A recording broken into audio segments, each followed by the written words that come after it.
Bismillahirrahmanirrahim. Assalamualaikum warahmatullahi wabarakatuh. Selamat pagi kepada seluruh penonton sekalian di Kaca TV maupun di Facebook. Hari ini 17 Februari 2021 bersamaan dengan 5 Rejab 1442 Hijrah. Langsung daripada studio penyiaran TV Al-Hijrah. Terima kasih kerana pagi-pagi lagi sudi menonton kami di Al-Hijrah. InsyaAllah apa yang kita kongsikan insyaAllah akan membawa seperti mana kita bawakan tema. Hari ini ada tema Al-Hijrah. Kita teruskan tema Bina Syurga di Rumah, bina rumah di syurga dan masuk syurga sekeluarga. Kita harapkan perkongsian kita di Assalamualaikum pagi-pagi insya-Allah dapat memeluk emosi dan membantu memberikan jalan penyelesaian dalam setiap masalah yang kita hadapi berlandaskan Al-Quran dan As-Sunnah insya-Allah. Dan sekiranya anda terlepas untuk saksikan secara langsung di TV, boleh saksikan secara langsung di Facebook, anda boleh share dan anda boleh save di timeline dan boleh tonton pada bila-bila masa. Jadi kita ucapkan terima kasih kepada penonton-penonton di Facebook. Kita ada di sini Azida Abdullah, kita ada Siti Afshah Safi'i, Siti Aminah, Norma Marzia, Siti Safi'ah, masya-Allah. Terima kasih kerana sudi menonton bersama kami. Teruskan setia kita untuk sepanjang perkongsian kita pada pagi ini. Perkongsian untuk tajuk kita yang besar pada hari ini adalah ubat hati resah dan gelisah. Baik, tapi seperti biasa sebelum saya kongsikan satu hari satu ayat kita nak kongsikan statistik COVID-19 yang telah dikemaskini oleh Kementerian Kesihatan Malaysia setakat semalam. Izinkan saya dibekalkan kes COVID-19 telah dimaklumkan iaitu kes baharu sebanyak 2,720 kes baharu, menjadikan kes kumulatif iaitu sebanyak 44,000 kes kumulatif sebanyak 269,165. Kes aktif menjadikan 44,129. Alhamdulillah dah kurang daripada 50,000. Alhamdulillah juga kes sembuh adalah sebanyak 5,718, menjadikan jumlah kes keseluruhan yang sembuh 224,053 kes. Malangnya duka cita kita maklumkan kes kematian adalah sebanyak 8 orang, menjadikan jumlah angka terkorban daripada wabak COVID-19 adalah sebanyak 983 kes. Jadi kita mendoakan supaya Allah memberikan kesembuhan kepada kita. Wa idza maridtu fahuwa yashfin. Kiranya kita sakit, Allah jugalah yang akan memberi kesembuhan. Kita doa selalu insya-Allah teruskan menjaga SOP, terus jaga kebersihan dan kesihatan kita insya-Allah. Pagi-pagi ni bersenam sambil tengok Assalamualaikum, boleh juga bersenam lompat bintang ke jogging setempat dan sebagainya. Insya-Allah sihat luar dan dalam insya-Allah. Baik, izinkan saya untuk kongsikan satu hari satu ayat, tapi sebelum tu kita nak kenalkan seperti biasa panel kita hari Rabu. Tak lain tak bukan dan tidak asing lagi masya-Allah, iaitu Al-Fadhil Muhammad Syari, Ustaz Muhammad Syari Abdul Rahman. Assalamualaikum Ustaz. Waalaikumsalam warahmatullahi wabarakatuh. Sehat alhamdulillah. Naufal macam mana? Kehadiran Allah saya baik alhamdulillah. Kehadiran Ustaz saja saya dah rasa makin sihat dah. Allah bukan fizikal lah, dalaman insya-Allah Ustaz. Baik, Ustaz Syari pastinya seorang jurulatih utama Tadabbur Center insya-Allah akan berkongsi dengan kita hari ini berkenaan dengan topik ubat hati resah dan gelisah. Jadi izinkan saya hari ini kita bukan kongsikan satu hari satu ayat, kita kongsikan satu hari satu surah insya-Allah, dan ianya daripada surah Ad-Duha daripada ayat 1 hingga 11. Izinkan saya a'udzubillahi minasyaitanirrajim. Saya bacakan maksudnya lah kerana panjang surah Duha-nya insya-Allah. Demi waktu duha dan malam apabila ia sunyi sepi, bahawa Tuhanmu Muhammad sallallahu alaihi wasallam, Tuhanmu tidak akan meninggalkanmu dan Tuhanmu tidak benci kepadamu sebagaimana yang dituduh oleh kaum musyrik. Dan sesungguhnya kesudahan keadaanmu Muhammad sallallahu alaihi wasallam adalah lebih baik bagimu daripada permulaannya. Dan sesungguhnya Tuhanmu akan memberikanmu kejayaan dan kebahagiaan di dunia dan di akhirat sehingga engkau redha dan berpuas hati. Bukankah dia mendapati engkau yatim piatu lalu ia memberikan perlindungan, dan didapatinya engkau Muhammad sallallahu alaihi wasallam mencari jalan-jalan yang benar lalu ia memberikan hidayah petunjuk dengan wahyu Al-Quran, dan didapatinya engkau miskin lalu ia memberikan kekayaan. Oleh itu adapun anak yatim maka janganlah engkau berlaku kasar terhadapnya. Adapun orang yang meminta bantuan pimpinan maka janganlah engkau tengking dan herdik. Adapun nikmat Tuhanmu maka hendaklah engkau sebut-sebutkan dan zahirkan sebagai bersyukur kepadanya. Kama qala Allah Taala dalam surah bacaan surah Ad-Duha, masya-Allah. Dan pastinya ini adalah ayat yang insya-Allah kita umat Islam selalu amalkan sekiranya masya-Allah sekiranya ada kita lakukan solat duha di pagi hari. Ramai yang suka memilih bacaan surah Duha sendiri. Dan adakah kita pernah terfikir sebenarnya surah Duha ni berkenaan dengan apa? Kadang-kadang kita rasa macam kita nak cari rezeki, ni surah Duha ni doa nak panggil rezeki lah. Adakah sebenarnya itu? Tapi sebenarnya surah Duha ini adalah tersimpan jawapan untuk ubat hati resah dan gelisah. Jadi kita bawakan panel Ustaz Muhammad Syari sendiri untuk rungkaikan sebenarnya dan kongsikan kepada kita. Jadi Ustaz, surah Duha ni masya-Allah kita bacakan kadang sampai ayat ketiga tu Allah kata ma wada'aka rabbuka wa ma qala, macam Allah tengah menjawab kepada satu benda peristiwa yang tengah berlaku, Ustaz. Dan ayat-ayat tu adalah nampak macam memujuk-mujuk. Apa mungkin sebagai permulaan, Ustaz, surah Ad-Duha ini boleh kongsikan tadabbur sikit, dan apa sebenarnya kisah di sebalik surah Ad-Duha ni sebenarnya? Mungkin bismillah, silakan. Bismillahirrahmanirrahim. Assalamualaikum warahmatullahi wabarakatuh. Waalaikumsalam warahmatullahi wabarakatuh. Alhamdulillahirabbil alamin, al-qail wad-duha wal-laili idza saja ma wadda'aka rabbuka wa ma qala. Wassalatu wassalamu ala Rasulillah wa ala alihi washabbihi wa man tabi'ahu wa nasarahu wa jahada fillahi haqqa jihadi. Terima kasih Naufal atas soalan yang bijaksana. Seterusnya seluruh para penonton yang dipilih Allah untuk bersama dengan TV Al-Hijrah pada pagi yang diberkati, ya, pada pagi ini, pagi duha ini, ya, kita memilih surah Ad-Duha, surah yang Naufal sebutkan tadi sangat sinonim dengan kehidupan masyarakat di waktu pagi, yang kalau boleh tak nak tinggal surah ini untuk dibacakan dalam solat 2 rakaat duha kita. Satu amalan yang sangat baik. Baki lagi pagi ini kita nak upgrade surah ni, cerita pasal apa supaya solat duha yang dikerjakan benar-benar menjadi satu sesi yang memotivasikan kita. Jadi Naufal tanya, ma wadda'aka rabbuka wa ma qala. Allah tidak pernah mengucapkan selamat tinggal kepadamu, jauh sekali daripada membencimu. Maka asbabun nuzul surah ini adalah ishtaka Rasulullah. Ishtaka Rasulullah sallallahu alaihi wasallam. Nabi ini ada satu pengalaman di mana Nabi rasa keluh kesah, macam tajuk kita lah, gelisah.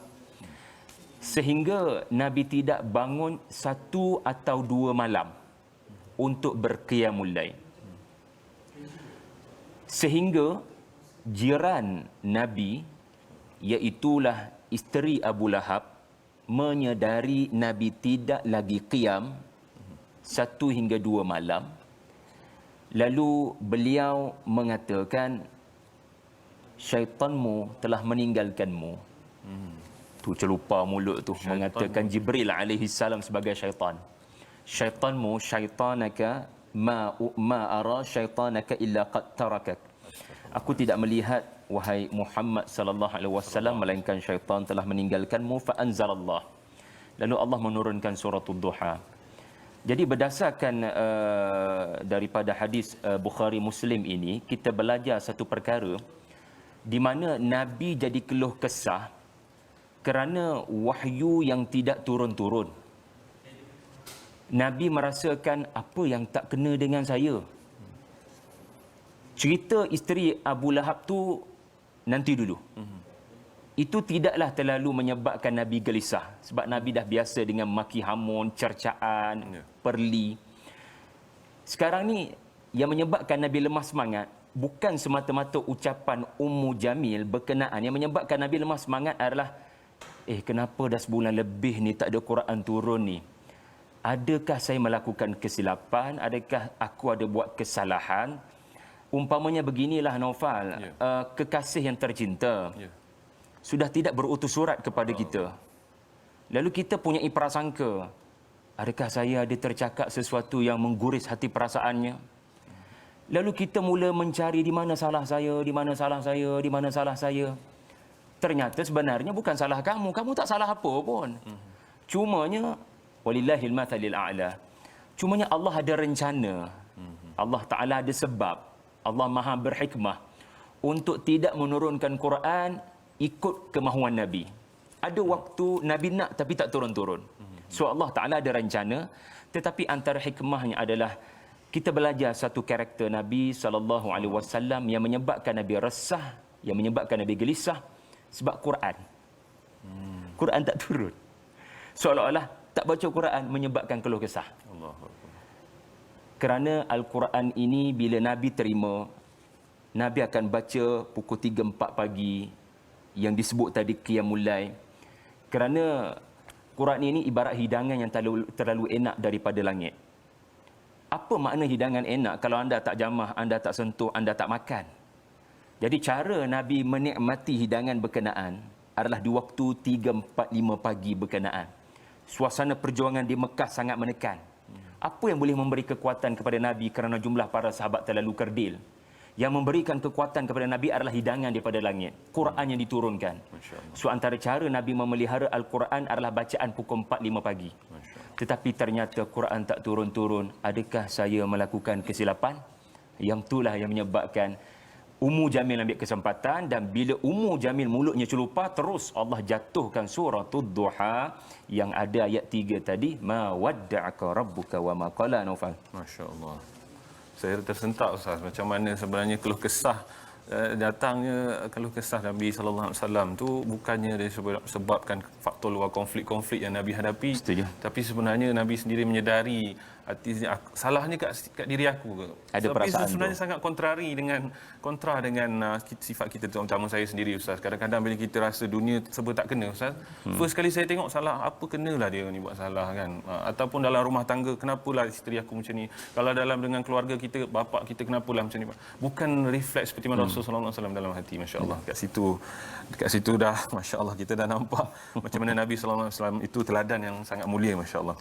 Ustaz, bila mana surah ini juga adalah untuk memberi motivasi kepada Rasulullah kerana sangat lama menunggu wahyu. Berapa lama Ustaz antara wahyu sebelum tu, kata tadi sempat Ustaz kongsikan ia adalah surah yang ke-11 kalau tak silap saya Ustaz sebut tadi, diturunkan lama wahyu menyebabkan Rasulullah gelisah. Bagaimana surah Ad-Duha ini boleh, sebabnya cecaan daripada Ummu Jamil dan tekanan dakwah pada waktu itu pastinya sangat berat. Bagaimana surah ini boleh memotivasikan Rasulullah sallallahu alaihi wasallam?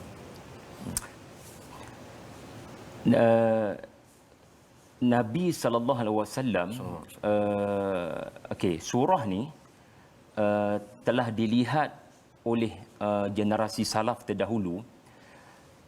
Turunnya dikatakan turun surah Ad-Duha ni dia package sekali dengan surah Alam Nashrah. Memanglah dua surah berbeza, tetapi dikatakan penurunannya seakan-akan serentak, seakan-akan seperti Qul a'udzu birabbil falaq dan Qul a'udzu birabbin nas. Maknanya apa, Naufal? Naufal perlu menjenguk juga surah selepas Ad-Duha, Alam Nashrah. Khalifah Umar Abdul Aziz, lebih kurang wafat 100 Hijrah lebih, dalam rakaat yang sama, bukan rakaat kedua. Biasanya kita kan Ad-Duha rakaat pertama lah, Asyarah rakaat kedua. Betul. Kerana dua surah kan, dua rakaat. Tetapi Khalifah Umar dikatakan satu rakaat dia cover dua-dua surah, sebab dia macam package sekali, tak boleh pisah. Poin saya adalah motivasi. Sebab kalau kita lihat surah Ad-Duha dan surah Asy-Syarah, kita akan nampak jelas bagaimana unsur motivasi. Dalam erti kata begini, Ad-Duha ni adalah nama surah ini menunjukkan satu waktu, satu masa di mana waktu matahari meninggi menegak dan orang sibuk berniaga. Keyword dia sibuk. Keywordnya adalah aktif. Jadi bila nama surah ni Ad-Duha dan ayat 1 Allah bersumpah dengan cahaya matahari Ad-Duha yang menyebabkan manusia bangun daripada tidurnya, bekerja dengan begitu gairah.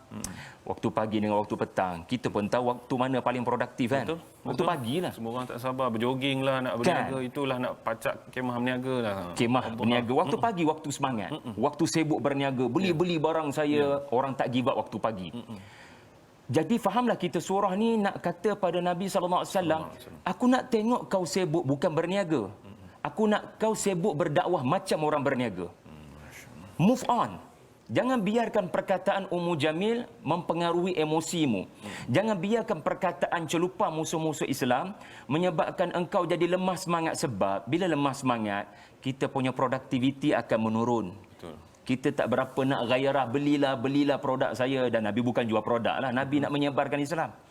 Maka surah Ad-Duha ni cantiknya, namanya Allah Ta'ala beri Ad-Duha. Kerana waktu duha dengan waktu orang aktif, bertenaga, berstamina, tidak boleh dipisahkan. Maka diharapkan Nabi dengan surah Ad-Duha, Nabi juga kembali bertenaga untuk berdakwah. Wa amma bi ni'mati rabbika fahaddits. Dengan nikmat Al-Quran ini, fahaddits, teruskan menyebarkan. Jangan ada waktu kau rasa lemah semangat. Tidak sepatutnya ucapan Ummu Jamil tadi melemahkan semangatmu. Dan tidak sepatutnya prasangka yang kamu ada buat dosa. Kamu ada buat dosa ke? Tidak sepatutnya kamu berprasangka begitu. Asyarah pula, think positif. Inna ma'al usri yusra. Inna ma'al usri yusra. Move on. So, itu perkataan yang mudah faham. Dua surah ini adalah dua surah yang gesa kita untuk move on. Fikir jauh ke depan. Orang kata apa, ia tidak sepatutnya mengubah kamu. Kamu yang patut ubah diri kamu dan fikiran kamu. Jangan biar orang corak pendirian, motivasi kamu, Naufal. Masya Allah. Datangnya begitu. Kadang kita, para pak imam kata pun tak kisahlah siapa baca Ad-Duha, cukuplah penat satu surah, tak ada nak sambung dulu. Sedangkan sebenarnya bila faham Ad-Duha dan Asy-Syarah ni, kita rasa nak baca sekali supaya naikkan motivasi sendiri. Ustaz, Masya Allah. Dan juga saya rasa Ustaz, bila Ustaz sebut tadi Ad-Duha tadi, sebab saya ni seorang yang morning person, Ustaz. Kadang-kadang bila saya ada masalah ke apa sebelum tu, kita pakai yang orang Jawa kata just sleep over it lah. Tidur aja, nanti insya-Allah bangun tu bila Ad-Duha, waktu duha tu kita bangun tengok matahari sebagainya, rasa macam Allah nak pujuk balik Ad-Duha. Tengah sedih, kelah kesah, jangan risau, pagi tu indah Allah jadikan sebagainya. Tak tahulah, saya nampak sudut pandangnya begitu, Ustaz. Wallahu alam. Ustaz, bila kata tadi ayat ketiga, mawadda'aka rabbuka wa ma qala, Allah dan tadi merujuk kepada Ummu Jamil kata syaitan kamu dah tak turun dah, ataupun Tuhan kamu dah tinggalkan kamu dah dan dah benci kepada kamu kan. Tapi sebenarnya mungkin ayat ni dah jelas dah. Allah kata sebenarnya tak akan sekali-kali benda tu berlaku kepada Nabi Muhammad sallallahu alaihi wasallam, dan pastinya kepada kita yang kalau kita ikut cara Nabi sallallahu alaihi wasallam, pastinya Allah juga tak akan tinggalkan kita dalam waktu susah kita. Tetapi Ustaz ada sebut prasangka tadi, Ustaz. Macam mana pun kita tahu ada ayat Ad-Duha ni, Ustaz, manusia ni mesti ada rasa macam nak prasangka, kat mana silap aku ni kan? Kenapa waktu Covid ni macam ni pula berlaku, kenapa aku tak ada bisnes, kenapa aku kena buat kerja? Ada prasangka yang mungkin bersangka-sangka pula tu terhadap Allah pula. Mungkin Ustaz boleh beri penjelasan dan komen sikit tentang perkara itu, silakan. Surah ni, Naufal, nak kita belajar daripada matahari. Satu makhluk yang sangat besar kejadiannya oleh Tuhan. Soalan, pernahkah matahari merajuk kerana manusia yang tidak bersyukur kepada Tuhan pencipta matahari? Allah.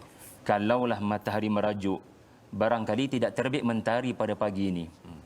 Kerana kalian patut terima pembalasan kerana tidak bersyukur kepada Tuhan kalian. Tetapi ternyata Al-Quran kata matahari dan bulan daibain.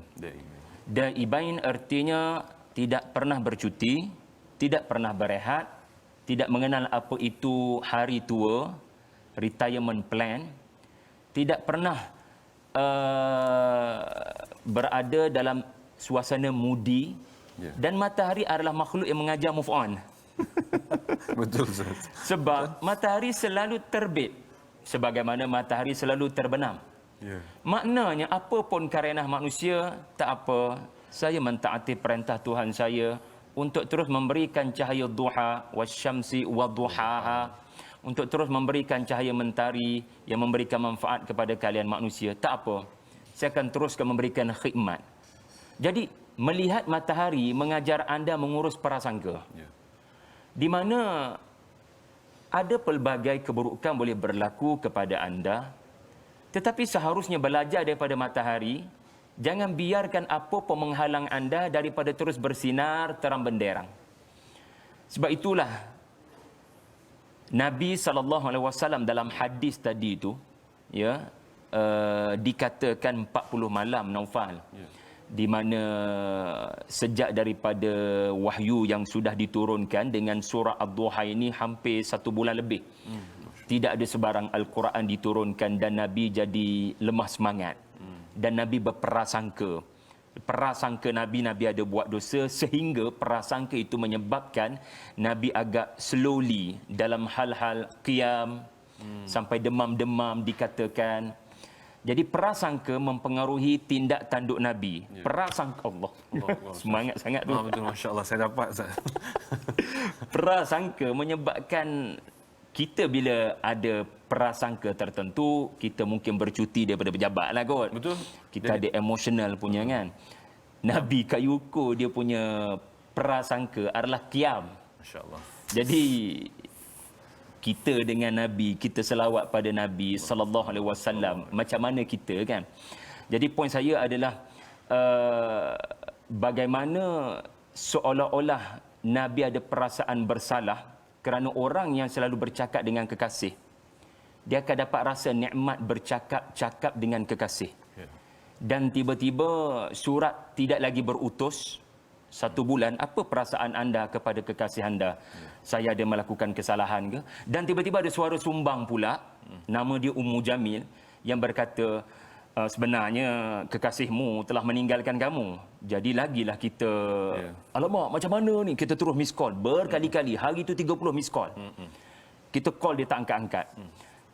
Dan ternyata di akhirnya bila kita prasangka macam-macam, datang surat daripada kekasih kita kata, sebenarnya bukan saya tak nak angkat panggilan, bukan saja-saja saya tak telefon sebulan, ya. Sajanya nak uji abang, nak tengok kesetiaan abang, call saya ke tidak. Jadi rupa-rupanya di sebalik tidak ada sebarang kontak, ia adalah ujian kesetiaan.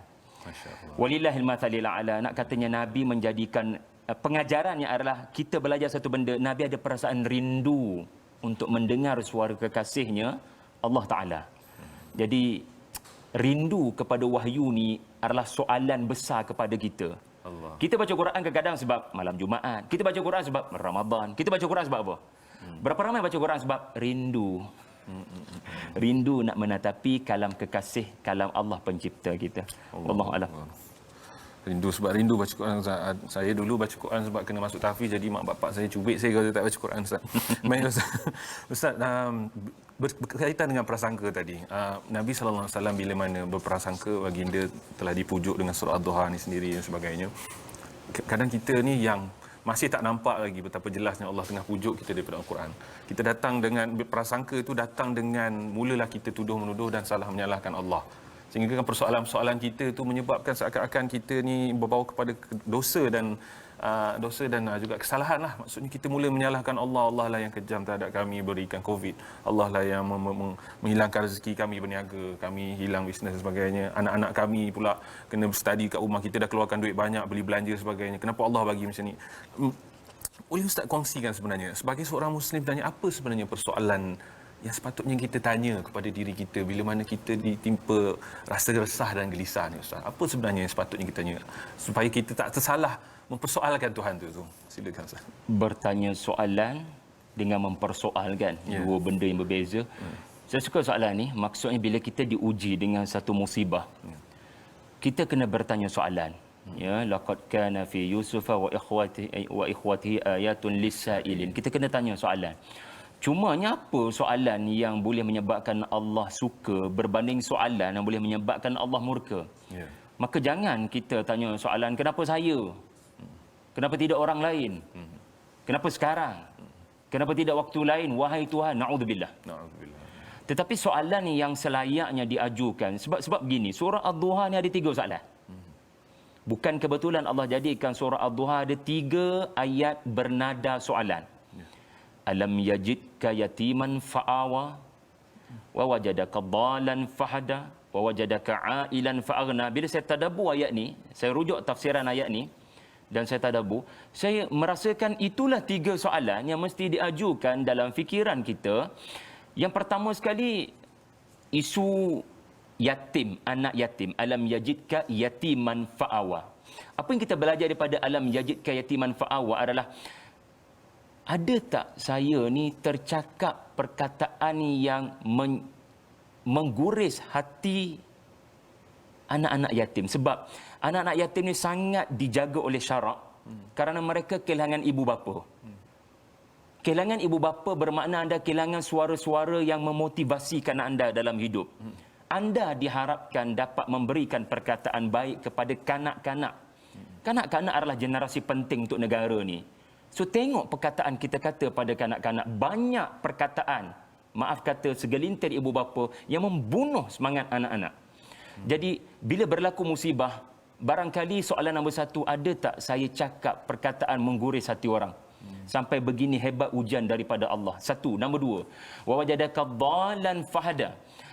Adakah saya seorang yang tak tahu tujuan hidup? Di sisi Allah saya dhalan. Saya ni keliru. Tak tahu nak mana sebab orang yang tak jumpa destinasi, duk tekan waste tak jumpa-jumpa, tak tahu nak pergi mana, itu namanya dhalan. Orang yang istilah kita sesatlah, yakni mengalami kekeliruan. So soalan nombor 2, bila kita ditimpa musibah, adakah Allah Ta'ala nak tegur saya ni seorang yang lalai, tak tahu tujuan hidup, tak pernah prepare untuk mati? Barangkali. Dan soalan ketiga adalah wajadaka ailan fa'aghna. Adakah saya ni membantu orang lain, meringankan beban orang lain, iaitulah dengan membantu mereka yang miskin. Wajadaka ailan fa'aghna, kami mendapati kamu miskin, kami cukupkan kamu, kami kayakan kamu. Maknanya refleksi kepada kita, adakah musibah ini satu teguran kepada saya yang tidak menggunakan harta untuk membantu meringankan beban orang lain? Jadi 3 soalan tu ya ada dalam surah Ad-Duha, dan itulah bagi saya menjawab persoalan Naufal, apa persoalan patut kita ajukan bila kita ditimpa musibah sebagai soalan muhasabah. Masya-Allah. Soalan tanya balik kepada diri kita, tanggungjawab kita tu dah selesai ke belum sebenarnya sebelum kita nak persoalkan musibah yang kena kepada kita. Masya-Allah. Itu satu refleksi kepada diri kita sendiri, insya-Allah. Jadi Ustaz, Allah mulakan surah ini dalam memujuk Nabi sallallahu alaihi wasallam dengan Allah bersumpah kepada waktu duha dan juga Allah bersumpah kepada wal-lail, kepada malam, Ustaz. Dan pastinya ada kejadian siang dan ada kejadian malam. Allah seakan-akan Allah nak beritahu suruh tengok kejadian alam ataupun bagaimana untuk nak memujuk diri kita atau bagaimana? Apa kefahaman yang sepatutnya kita lihat dalam konteks nak melihat kenapa Allah bersumpah pada siang, Allah bersumpah pada malam ini? Silakan Ustaz. Okey, saya suka soalan ni Naufal. Quran ni kadang dia sebut siang dulu, baru malam. Ya. Macam Ad-Duha. Kadang-kadang Quran sebut malam dulu, baru siang. Jadi surah Al-Lail. Jadi mesej berbeza tu Naufal. Kita jangan duk anggap Allah nak cerita pasal siang malam. Dah. Kalau cerita nombor 1 ayat 1-nya adalah wal-laili, malam, kemudian siang, itu mesejnya adalah kehidupan selepas kematian. Malam kan kita tidur. Betul. Siang kan kita bangun. So cerita pasal bangun balik lepas mati. Tetapi sekarang surah Ad-Duha siang dulu. Ya, Allah. Baru malam. Ya, betul.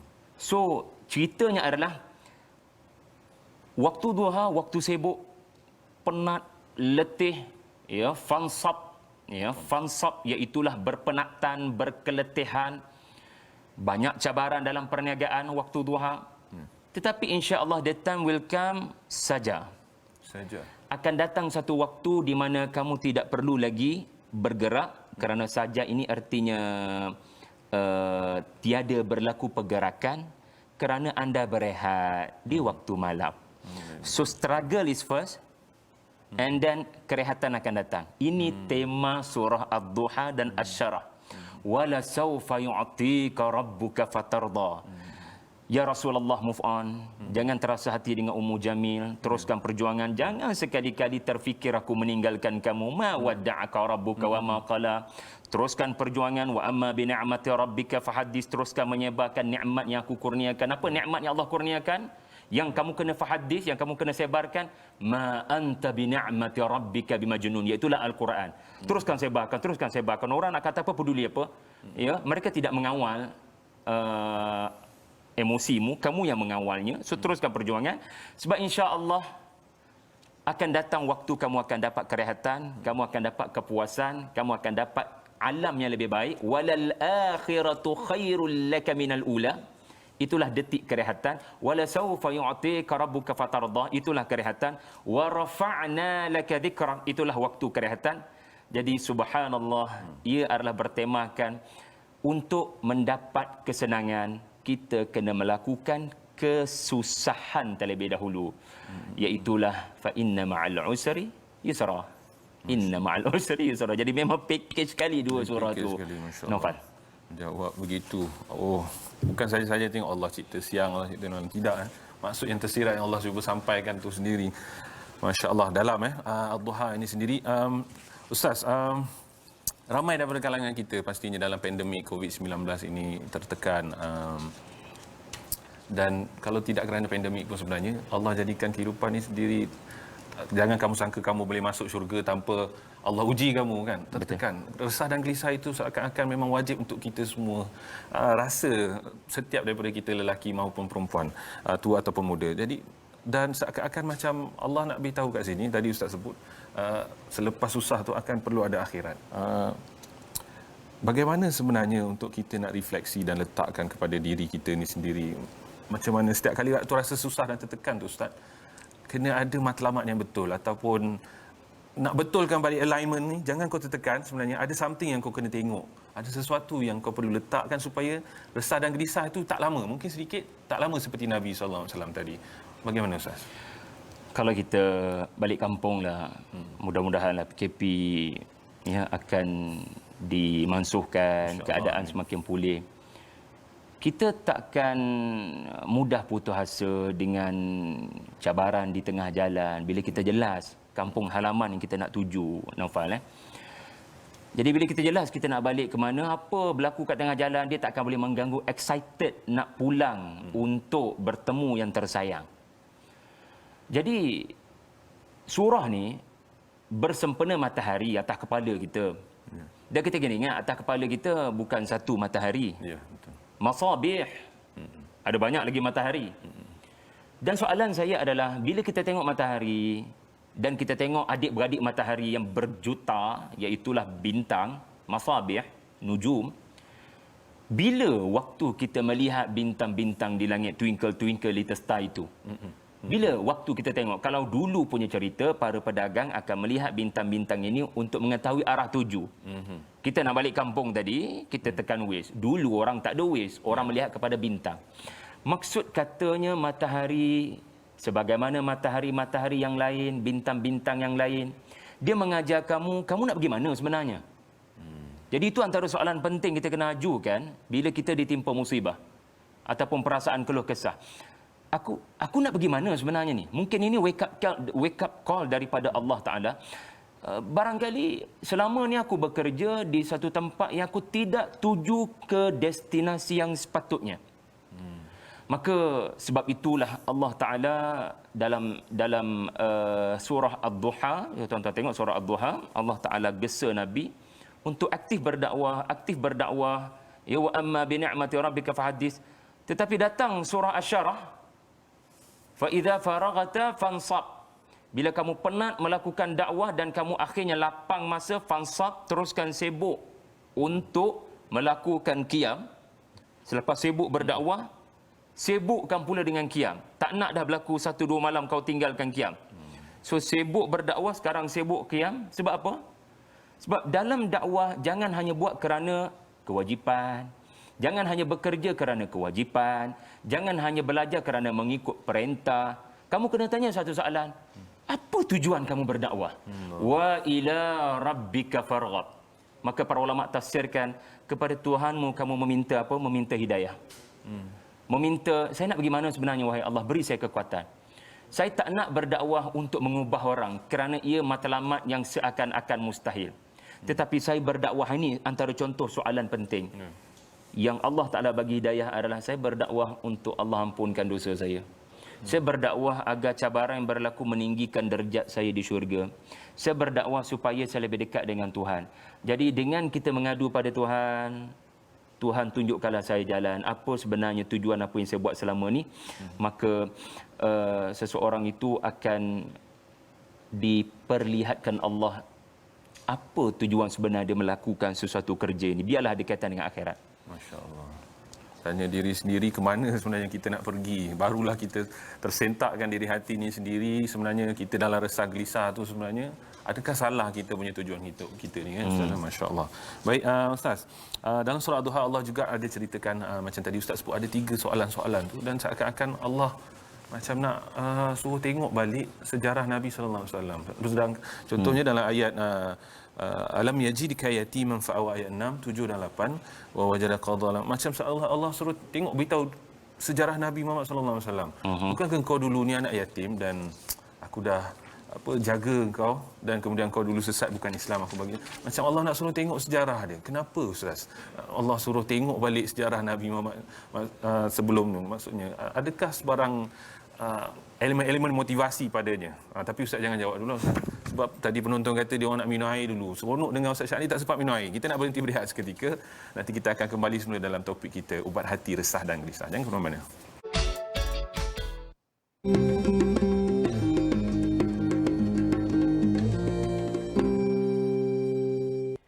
Bismillahilladzi la yadurru ma'asmihi syai'un fil ardi wala fis sama'i wa huwas sami'ul alim.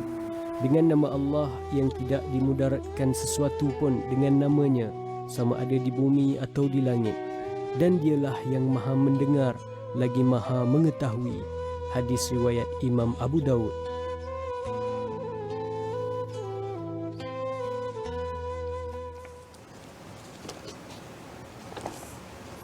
Alhamdulillah, terima kasih kerana masih setia bersama kami untuk topik Assalamualaikum hari ini. Masih lagi ubat hati yang resah dan gelisah, dan kita tak lain tak bukan bersama dengan yang bahagia Ustaz Muhammad Syahri Abdul Rahman.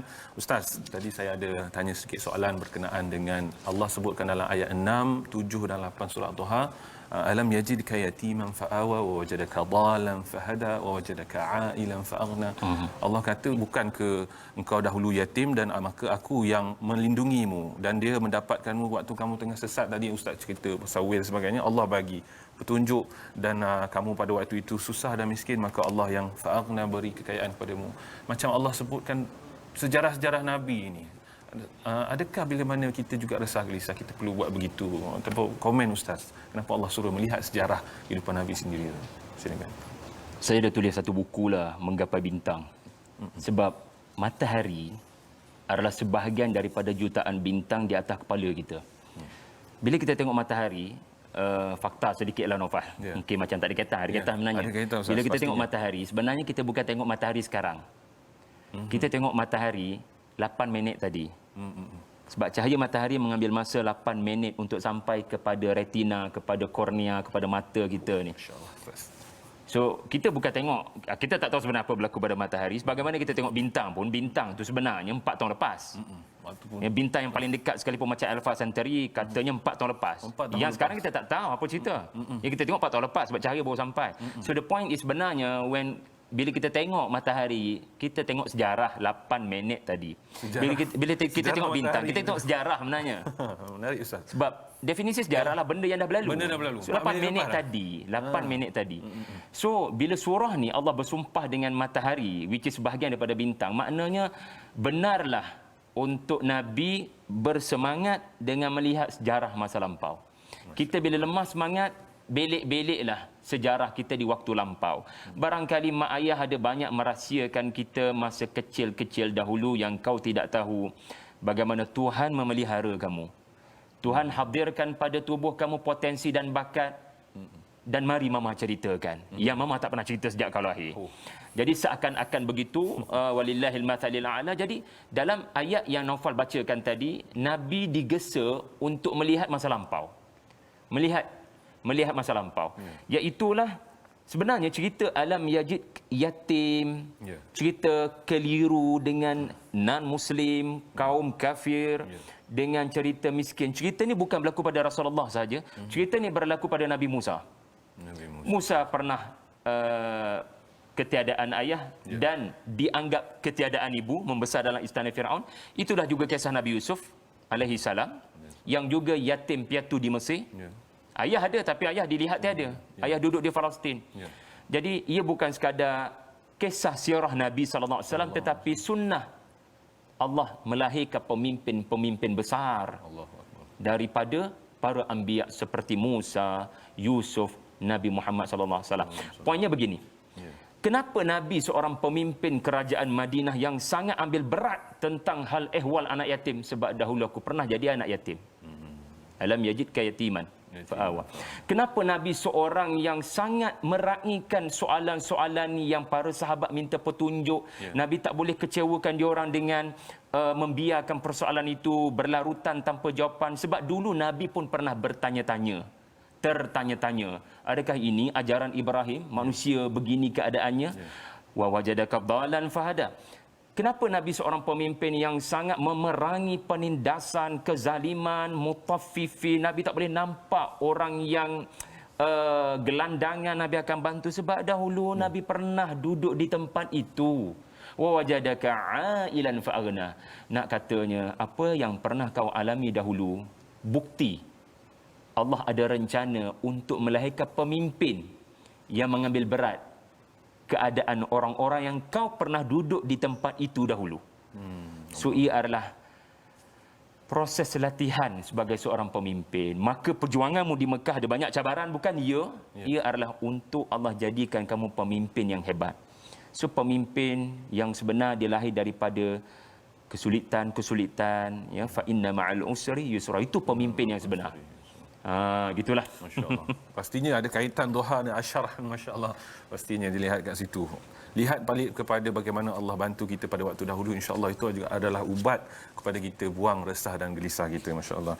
Baik Ustaz, saya go through sikit dalam Facebook ini, ramai penonton-penonton kita, sahabat-sahabat kita di Facebook, ada yang berkongsikan pendapat mereka, insya-Allah, daripada Nilawati Mahmud, insya-Allah hari-hari baca Quran, rasa kosong jiwa jika tak baca Quran, lain semacam kalau tak sehari tak baca Quran. Alhamdulillah. Ada Nur Hashimah Idris bersama kita, ada Puan Rokia Ahmad, dan ada salah seorang ni, iaitu salah seorang top fan kita juga, Tuan Rosdin Sama. Ada soalan kepada Ustaz. Izinkan saya Ustaz. Dia kata, Ustaz, ada setengah orang yang mencari ketenangan hati dengan melakukan hal-hal yang menyeronokkan bagi mereka, tetapi bersalahan dari sisi agama.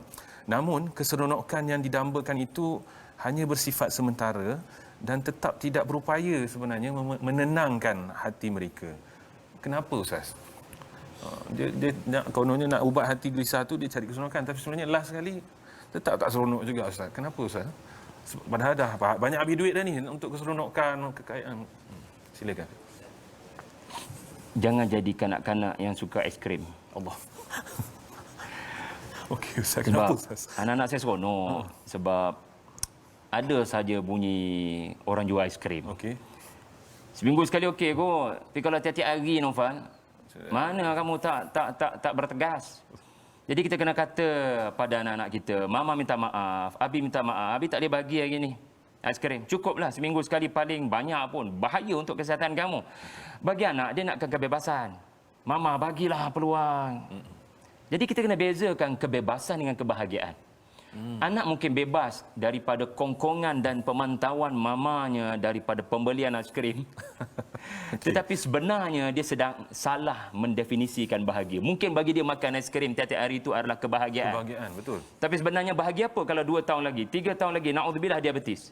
Allah. Kan? Jadi fikir panjang wahai anak endaku. Jadi kita jangan jadi budak-budak lah dalam kehidupan kita ni. Iaitulah kita kena ada, kalau tadi mak ayah kan, kita kena ada ulama, kita kena ada orang soleh. Kita nak bahagia, jangan buat definisi sendiri. Jangan ikut kepala akal kita sendiri. Kita kena bertanya, wa wajadaka dhallan fahada. Nabi sendiri pernah membesar sebagai orang yang banyak bertanya soalan. Adakah ini yang ditinggalkan oleh Nabi Ibrahim? Adakah ini cara hidup yang ditinggalkan oleh Nabi Ismail? Jadi Nabi penuh dengan pertanyaan yang menyebabkan Nabi berada pada keadaan yang sentiasa dipimpin oleh Allah fahada. Jadi kita bagaimana? Bila kita nak bahagia, ada kita tanya, ada kita rujuk. Jadi ini soalan yang sangat baik yang menyebabkan kita simpulkan kepentingan untuk wayas'alunaka. Penting bertanya orang yang ada ilmu. Jangan ambil fatwa netizen, jangan ambil pandangan-pandangan orang yang kita tak tahu dia bagi nasihat untuk kebaikankah atau dia bagi nasihat untuk keburukan kita. Na'udzubillah. Masya Allah. Jangan jadi seperti kanak-kanak yang suka kepada sini. Tapi sebenarnya bukan, itu perumpamaan mudah Ustaz bagi. Kadang hari ini anak muda, dia rasa seronok bila mana bekerja dah keras semua Ustaz kan. Kemudian rasa nak reward myself lah, pergi shopping dah menghabis banyak.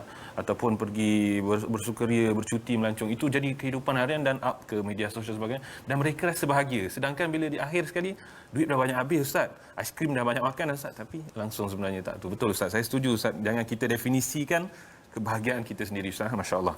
Baik Ustaz, beralih kepada soalan seterusnya. Allah juga berceritakan tentang dalam ini adalah berkenaan dengan hati. Orang-orang yang mukmin ini adalah hati yang tenang, di mana lihat balik apa yang Allah bagi, kemudian sepatutnya mendapat ketenangan. Sedangkan hati yang sakit itu akan mudah dikuasai oleh hawa nafsu.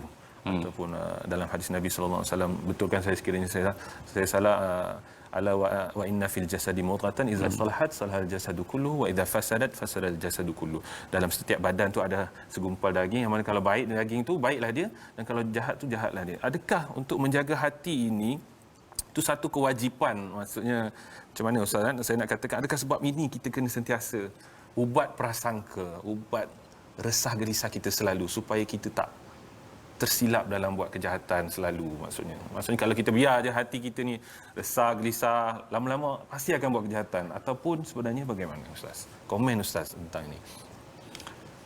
Okey. Resah gelisah ni adalah tabiat. Kita bukan boleh buang. Kita bukan malaikat. Jadi wa khuliqal insanu halu'a, ya, manusia ini memang diciptakan dengan sifat berkenaan. Soalnya keluh kesah gelisah ni menghasilkan apa? Itu yang menentukan dosa pahala tu. Maksudnya rasa gelisah ni bukan satu benda yang salah. Jangan buang. Jangan buang sebab ia Kerana ia adalah tanda-tanda kau manusia yang normal. Masya-Allah, betul, faham, betul. Lalu soalnya adalah, adakah engkau seperti ibu Musa? Takut, resah, alamak apa nak jadi pada bayi aku tadi atas sungai Nil. Resah, gelisah kerana dia manusia. Dia bukan malaikat. Awal tadi semangatlah Allah bagi wahyu, tapi normal lah lepas 1 jam dia terfikir balik, betul ke tadi wahyu daripada Tuhan tu? Jadi normal lah kalau kita keluh kesah. Soalnya adalah lepas anda keluh kesah, apa anda buat? Jadi ada orang keluh kesah, dia merawat dengan minuman keras. Ada orang keluh kesah, dia merawat dengan Rokok sebatang. kan? Ya. Ada orang keluh kesah, apa bisnes sekarang sugar daddy berbenda semua. Sugar mommy, sugar babies. Kan? Tetapi jadilah manusia yang keluh kesah itu macam Nabi tadi, keluh kesah sebab tak baca Quran. Maaf, Quran tidak diturunkan. Ya. Ada orang keluh kesah, caranya adalah dengan melihat kejadian alam, iaitulah surah Ad-Duha, mengajar kita keluar daripada bilik aircon tu sebab kamu boleh tertekan dalam tu. Ya, kamu tengok alam ni sedang berbicara dengan kamu. Ada orang bila keluh kesah macam ibu Nabi Musa, dia bertindak minta tolong. Boleh tak saya nak minta tolong ni, kamu tu anak perempuan mama, pergi tengok adik kamu tu. Jadi kita salurkan ke mana? Nabi Yusuf pun keluh kesah sebab dia tak keluar-keluar daripada penjara. Wa qala lil ladzi naja minhuma ya udhkurni 'inda rabbik. Keluh kesah itu disalurkan pada saluran yang betul, iaitu boleh tak minta tolong? Saya nak minta tolong. Jadi keluh kesah adalah hujan daripada Allah untuk kamu menentukan jawapan mana yang betul. Anak kita kena nak exam SPM kan. Jadi dia adalah penentuan jawapan mana yang betul. Jadi jawapan yang betul adalah keluh kesah itu disalurkan dalam bentuk ikhtiar untuk mengelak bahaya. Bukannya keluh kesah itu disalurkan kepada cara-cara yang saya sebutkan tadi, semata-mata kebebasan, yang sebenarnya bukan kebahagiaan. Itulah lebih kurang Noval. Bagaimana kita salurkan keluh kesah kita itu persoalan yang patut kita tanya. Adakah kita dalam nak komplain dan sebagainya, ataupun kita mencari jalan penyelesaian dengan persoalan-persoalan. Masya-Allah. Ustaz, seterusnya Ustaz nak tanya, bagaimana pula Ustaz lihat keluhan ibu bapa pada hari ini, bagaimana ditetapkan untuk anak-anak itu PDPR, pembelajaran tu di rumah. Maka ada yang kata, macam tadi saya ada sebut awal tadi, marahlah, baju dah beli, buku teks dah beli, bukan sikit-sikit. Anak saya 7 orang beratur sebagainya, contoh. Jadi semua dah beli pakaian semua, tiba-tiba belajarnya di rumah. Jadi padahal duit itu sangat susah nak cari. Duit untuk bulanan nak menyara segalanya sangat susah. Dan seakan-akan mereka seolah-olah surrender dan give up. Biarlah anak aku nak belajar ke tak nak belajar dan sebagainya. Sebab kita tak ada pilihan lain pun sekarang ni, aku nak kerja juga. Anak nak belajar ke tak nak belajar tu ikut suka hati. Mungkin boleh Ustaz bagi kata-kata yang ataupun semangat sikit untuk nak memujuk hati para ibu bapa yang di luar sana yang tersepit, Ustaz, kita katakan keluh kesah tadi tu Ustaz, untuk menghadapi situasi sebegini. Silakan. Wallahu alam. Nabi Sulaiman dia ada target. Tiba-tiba ada penghalang menuju dia nak sampai kepada target. Lembah semut. Adakah Nabi Sulaiman marah-marah? Keluh kesah tak boleh nak dibuang, tetapi jangan salurkan dalam bentuk memarahi. Lalu baginda memilih jalan lain. Asalkan sampai ke destinasi. Maka Nabi tidak memijak semut-semut berkenaan, tetapi memilih jalan lain. Soalan kepada kita, dalam perjalanan kita, seperti Nabi Sulaiman ada sasaran, kita nak tengok anak kita bijak, kita nak tengok anak kita dapat ilmu, dan barangkali kita kena tanya soalan itu. Kita nak anak kita jadi apa sebenarnya? Mungkin itu hikmah tak pergi sekolah. Mungkin hikmah tak boleh pergi sekolah. Yang kita faham pergi sekolah ni belajar, guru kat depan, ada kawan. Sekarang ni anak-anak kita yang duduk berkurung dalam rumah mula bertanya soalan. Mama, saya nak kawan, saya bukan nak belajar online. Baru sekarang anak belajar erti kawan. Jadi kadang kehilangan itu menghadirkan satu perasaan penghargaan. Macam Nabi kan? Betul. Bila Quran tak turun, rindu kepada Quran. Kadang isteri kena buat macam tu. Buat-buat tak kontak. Kan? Kita pun rasa macam, alamak apa dah berlaku, ada salah ke saya buat kan? Pasal mesej tak balas ni kan? Kan? Tapi sebenarnya sayang je pun saja. Orang kata kasih ni apa pepatah, ada pepatahnya. Sayang tu ditinggal-tinggalkan. Tak ada lah. Okey, jadi nak katanya kita nak jadi apa? Itu soalan nombor satu kena jawab. Masya-Allah. If we can define our purpose untuk anak-anak tu, maka insya-Allah kita takkan terlalu berkonflik dengan kaedah. Okey, belajar online nampak menyusahkan. Tetapi kalau aku jelas aku nak anak aku jadi apa, insya-Allah aku tak akan jadi putus asa. Aku akan jadi Nabi Sulaiman yang akan cari cara lain. Kita tak akan jadi orang yang pasrah, give up. Maka kena tanya soalan berkenaan. Anak saya ni masa PKP ni aku nak dia jadi apa? Mungkin ini wake up call daripada Allah Taala. Dah hampir setahun dah kita PKP ni. Dah hampir setahun kita pandemik ni. Dan anak duduk di rumah, sebenarnya Allah Ta'ala nak aku lebih rapat dengan anak. Dan aku nak anak jadi apa? Soalan tu akan menentukan belajar online ni duduk kat mana dalam matlamat tu. Dan jangan duduk belajar online, belajar dengan mak ayah duduk di mana dalam musim ni kan. Jadi ada banyak kaedah-kaedah untuk anak sampai kepada apa yang kita nak.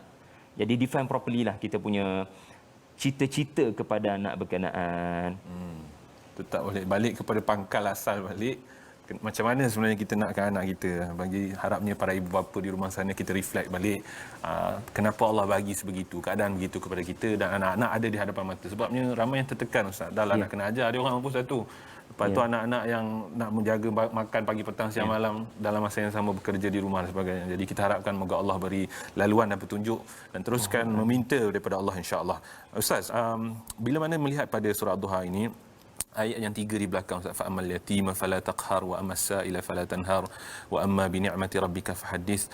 Ini seakan-akan macam seruan Allah kata, sebab fala tanhar Allah kata jangan itu, jangan ini, dan maka fahaddits juga sebab yang ayat pertama minta maaf. Ayat yang ke-9 tu, anak yatim jangan kau buat sewenang-wenangnya. Orang yang bertanya jangan kau nafikan dia, dan nikmat Tuhan ni kau cerita habarkan. Sebenarnya dekat sini adakah ini tuntutan-tuntutan yang wajib juga kita lakukan? Satulah yang maksudnya memang adakah ini khusus pada Nabi, dan apa maksud sebenarnya Allah kata orang bertanya ni? Sebab kadang-kadang ini mungkin keluar sikit daripada topik dan konteks Ustaz. Kadang-kadang saya terfikir as-sa'il sini, orang yang bertanya ni, adakah termasuk orang yang minta derma datang ke restoran RM1 tak payah kau pandai sendiri cari duit sendiri. Adakah itu termasuk juga as-sa'il kat situ ataupun bagaimana? Dan kemudian ayat yang ke-11 Ustaz, minta maaf saya panjang sikit.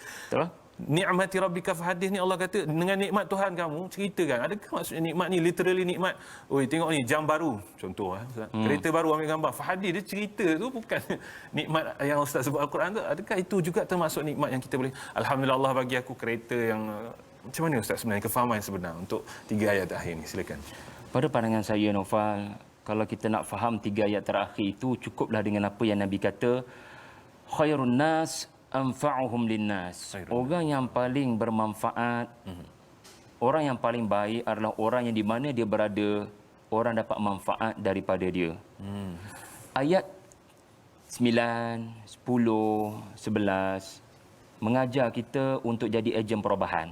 Maksudnya, kita tak boleh nampak ada orang dalam kesusahan, kita membantu. Ini pemimpin yang sebenar. Saya boleh katakan Ad-Duha dan Asy-Syarah adalah kamus kepimpinan. How you define leadership? Adakah kepimpinan ini berdasarkan baju dia brand mana? Adakah pemimpin itu didefinisikan kepada berapa follower, subscriber dia? Allah. Pemimpin menurut surah Ad-Duha dan Asy-Syarah adalah kau ringankan beban tak orang yang sa'il? Orang yang bertanya soalan. Orang yang meminta bantuan. Orang minta bantuan, kita bantu. Soal dia ada komplot ke, soal dia ada rencana, dia menipu, itu bukan soal kita dah. Itu dia dengan Tuhan dia. Yang Tuhan hitung daripada kita, apa kau buat bila didatangi dengan zahirnya orang meminta pertolongan? Sa'il boleh masuk di situ. Jadi bila ada anak yatim, sebenarnya ramai yang yatim piatu ada mak ayah. Yatim piatu tapi mak ayah ada. Jadi kita main peranan tak untuk hiburkan hati anak-anak ini? Kita ada tak main peranan beri telinga kepada anak-anak muda ini? Jadilah orang yang memberikan manfaat, dan antara cara paling besar untuk beri manfaat pada orang adalah berkongsi pengalaman menjadi orang berjaya. Ini juga antara makna wa amma bi ni'mati rabbika fahaddits. Maka Naufal, tunjuk jam tangan bukan menyebarkan nikmat. Tetapi memberitahu bagaimana saya boleh beli jam tangan ni. Itu bawa manfaat. Dulu saya curi jam tangan orang. Tapi hari ini alhamdulillah saya bantu orang dapat jam tangan. Nak tahu tak macam mana saya berjaya?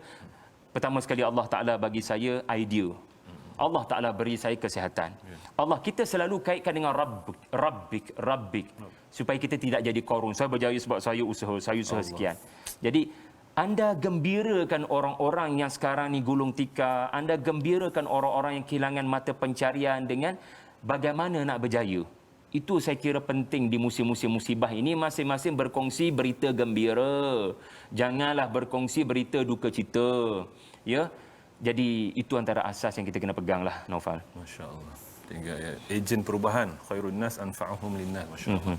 Sebaik-baik manusia adalah mereka yang bermanfaat. Jadi kita tanya kepada kita dalam keluh kesahnya, adakah kita sebenarnya memberi manfaat kepada manusia ataupun kita ni sebenarnya mudarat kepada manusia yang lain? Masya-Allah.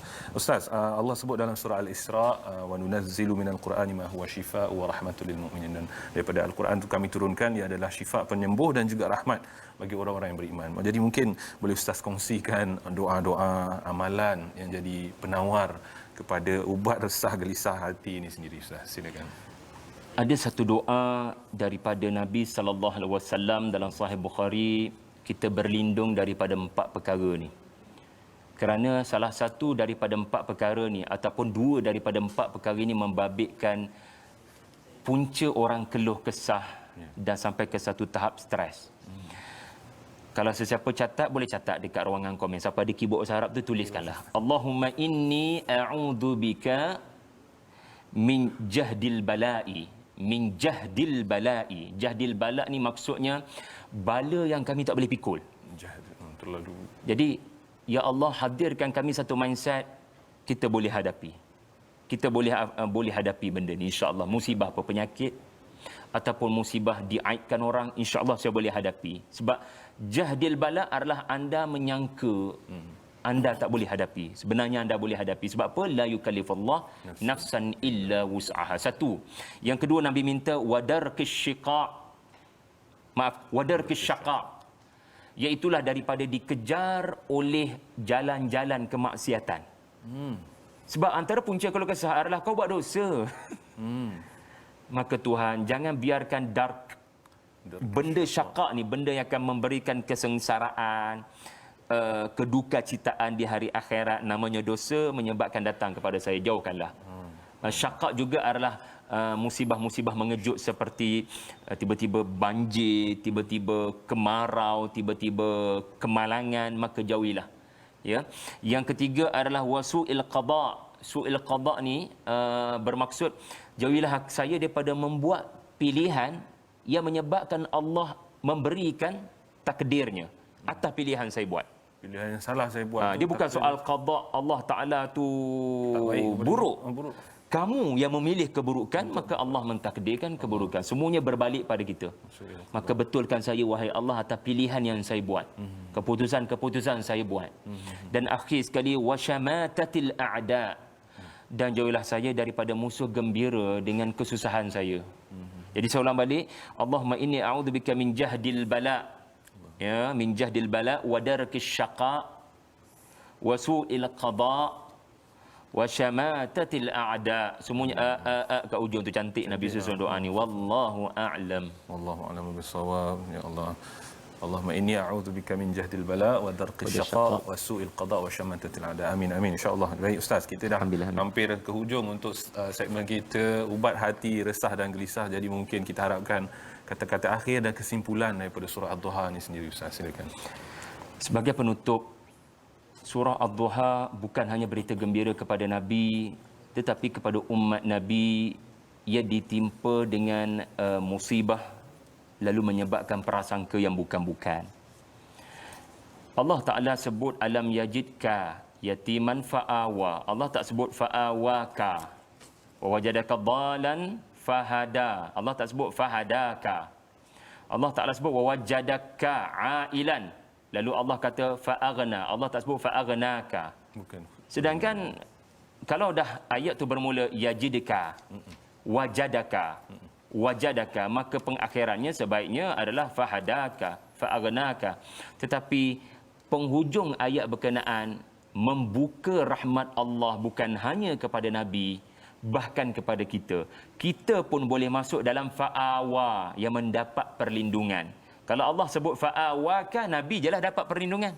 Tetapi kerana Allah sebut fa'awa, kamu pun kalau ikut jejak Nabi, kau dapat perlindungan. Masya-Allah. Fahada, bukan fahadaka. Bukan Nabi saja dapat petunjuk. Bila ada persoalan-persoalan tidak bahagia dalam hidup, maka Allah akan pimpin kamu juga. Bukan hanya Nabi.